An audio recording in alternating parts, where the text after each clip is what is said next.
The voice you're about to hear isn't a real person. It's fully generated by your voice. Bihar में चुनाव आयोग की पूरी team आने वाली है। सियासी दलों को बैठक का न्योता भेज दिया गया है।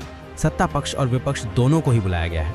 बैठक में वोटर लिस्ट से लेकर वोटिंग के तौर तरीकों को लेकर विपक्ष सवाल जवाब करने को तैयार है।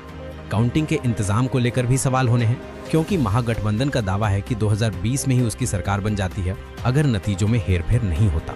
मुख्य चुनाव आयुक्त के साथ होने वाली बैठक में इंडिया की तरफ से ASIR पर भी सवाल किए जाएंगे।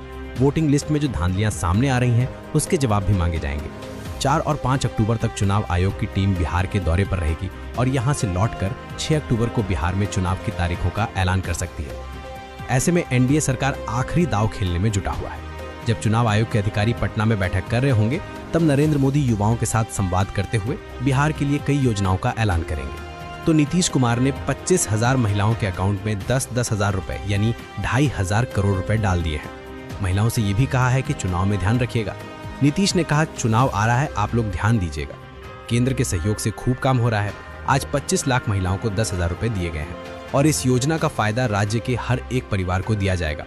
देश में बिहार अकेला राज्य है जहां राज्य की किसी डायरेक्ट कैश ट्रांसफर स्कीम के लिए पैसा केंद्र दे रहा है।